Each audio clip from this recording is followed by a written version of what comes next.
समान नागरिक संहिता, uniform civil code, ये विषय भी संविधान सभा के ध्यान बाहर नहीं था। संविधान सभा ने यूनिफॉर्म सिविल कोड को लेकर के लंबी चर्चा की, गहन चर्चा की, और उन्होंने बहस के बाद निर्णय किया कि अच्छा होगा कि जो भी सरकार चुन करके आए वो उसका निर्णय करे और देश में यूनिफॉर्म सिविल कोड लागू करे। ये संविधान सभा का आदेश था।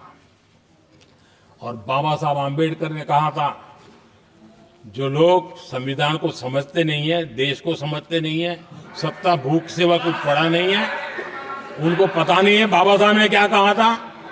बाबा साहब ने कहा था, धार्मिक आधार पर बने, ये मैं बाबा साहब की बात कर रहा हूं, इतना वीडियो कट करके घुमाना मत।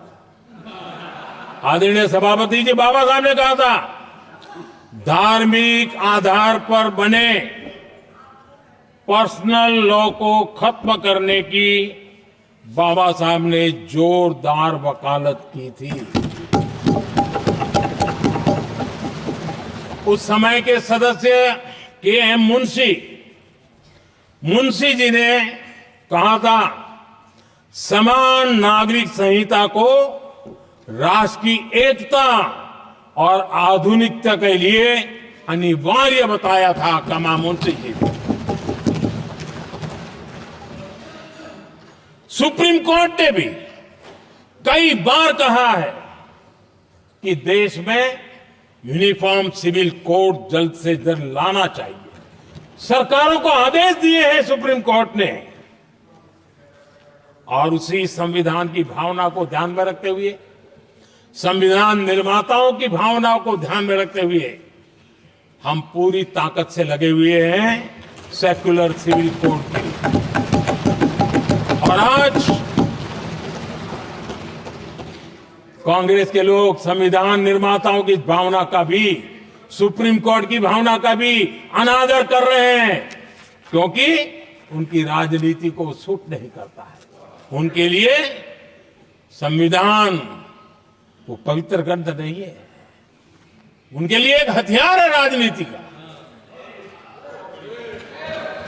खेल खेलने का हथियार बना दिया, लोगों को डराने के लिए संविधान को हथियार बनाया जाता है।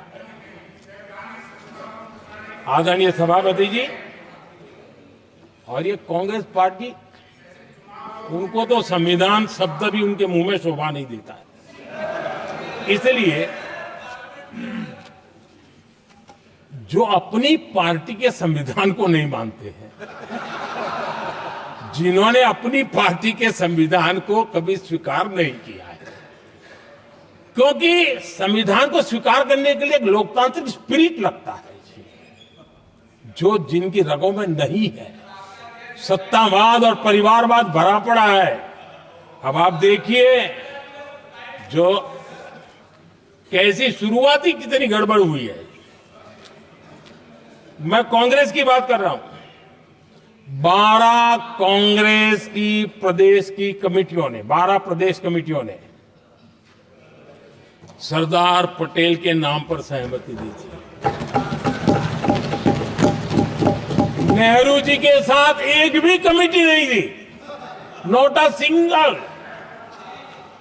संविधान के तहत सरदार साहब ही देश के प्रधानमंत्री बनते हैं, लेकिन लोकतंत्र में श्रद्धा नहीं, खुद के संविधान पर विश्वास नहीं, खुद के ही संविधान को स्वीकारना नहीं, और सरदार साहब देश के प्रधानमंत्री नहीं बन सके और ये बैठ गए। जो लोग अपनी पार्टी के संविधान को, जो लोग अपनी पार्टी के संविधान को नहीं मानते, वो कैसे देश के संविधान को स्वीकार कर सकते हैं।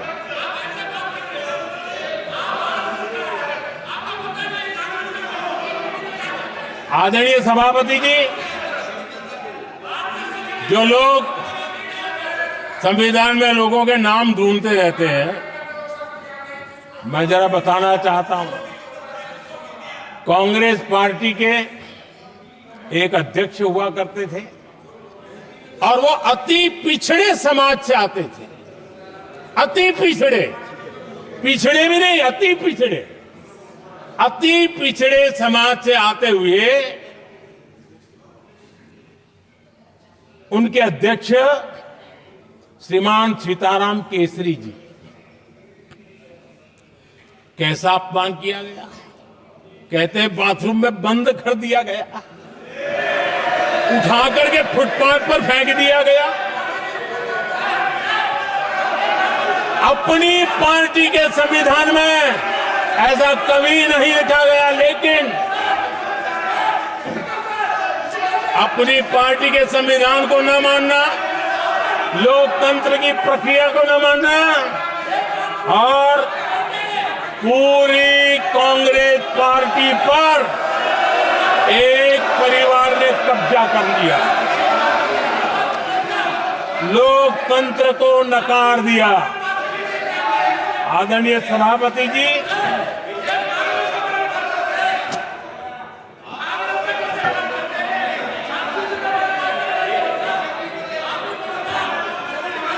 तो आपके सदस्यों ने क्या क्या बोला था, ठीक नहीं है।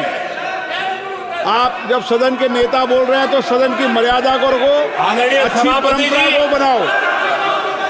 संविधान के साथ खिलवाड़ करना, संविधान के स्पिरिट को तहस नहस करना, ये कांग्रेस की रगों में रहा है।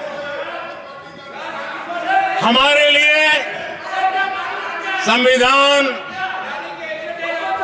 उसकी पवित्रता, उसकी शुचिता हमारे लिए सर्वोपरि है। और ये शब्दों में नहीं है, जब जब हमें कसौटी पर कसा गया है, हम तप करके निकले हुए लोग हैं। मैं उदाहरण देना चाहता हूं, 1996 में सबसे बड़े दल के रूप में भारतीय जनता पार्टी जीत करके आई, सबसे बड़ा दल था। और राष्ट्रपति जी ने संविधान की भावना तहत सबसे बड़े दल को प्रधानमंत्री के शपथ के लिए बुलाया और 13 दिन सरकार चली।